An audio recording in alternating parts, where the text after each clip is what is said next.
Okay, this is episode 7 of my 11-part series on the hard landing. This one is about the consumer. If you haven't watched the previous videos, I highly recommend it because one steps off of the other and you'll have a way better understanding of how we got here. So what has happened to the consumer? This is, the everyday person, really.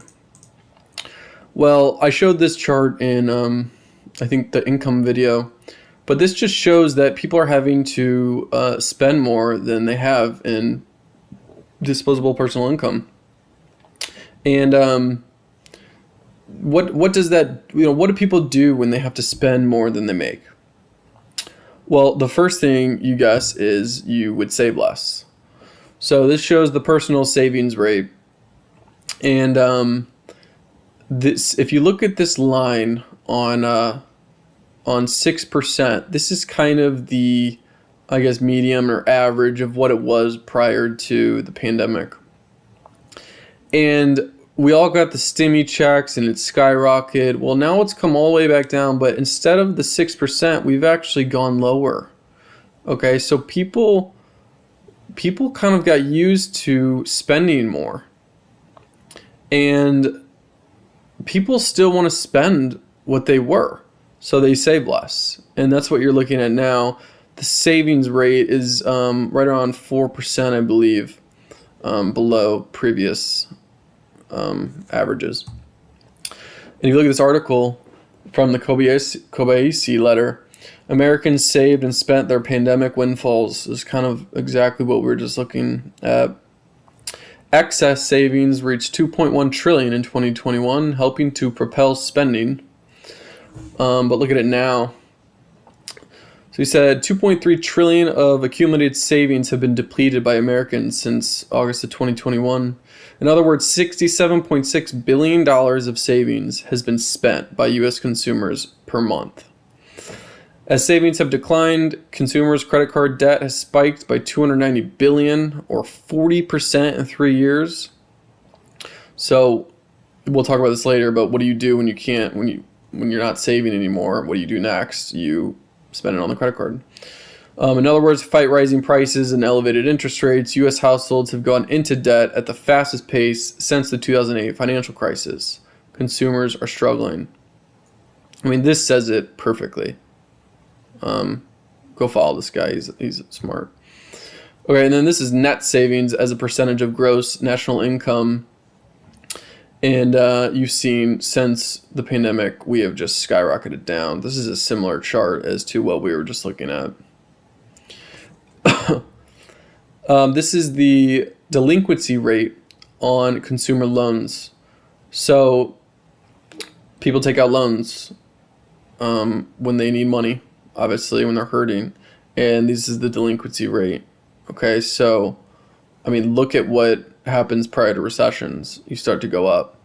Down, up, up, up, recession. Down, up, recession. Down, up, recession. Down. Look at this.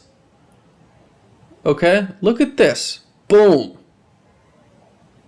I mean, typically you gradually go down. You kind of gradually go down, and then you go up. We sharply went down and sharply went up. Okay, and then this is the same chart, but I wanted to show exact moments that indicated a recession. Okay, once you were negative and broke above, you hit a recession. Besides this guy. Okay, below, broke above, recession. Below, broke above, recession.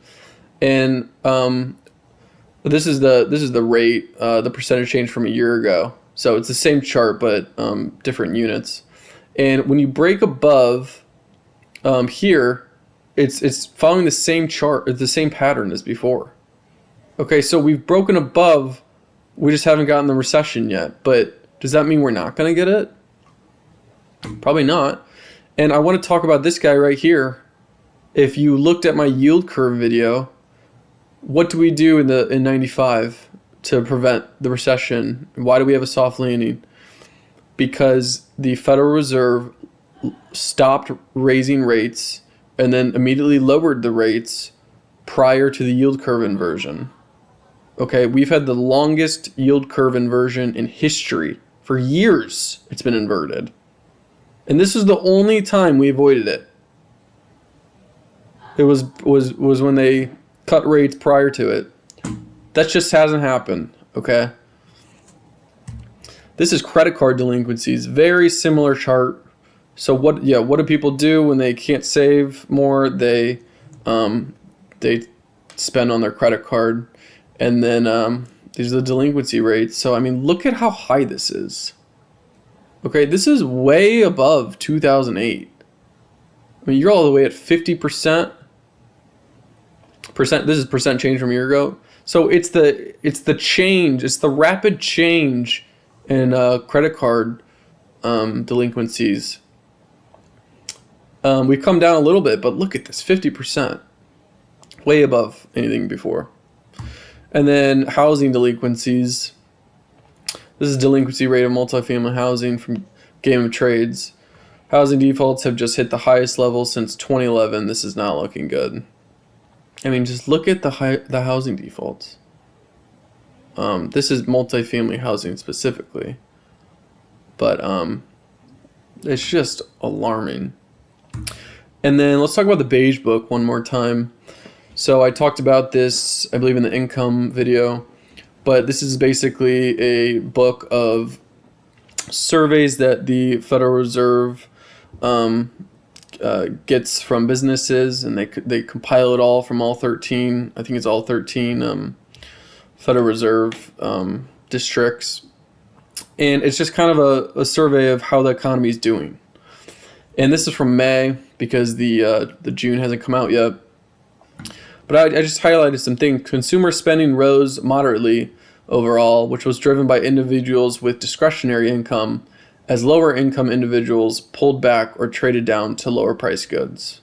Okay, right. This is almost exactly what we talked about in the income, is where you have a huge divergence in the upper class and the low to middle class, where the upper class people are doing fine, right? They barely even see the inflation.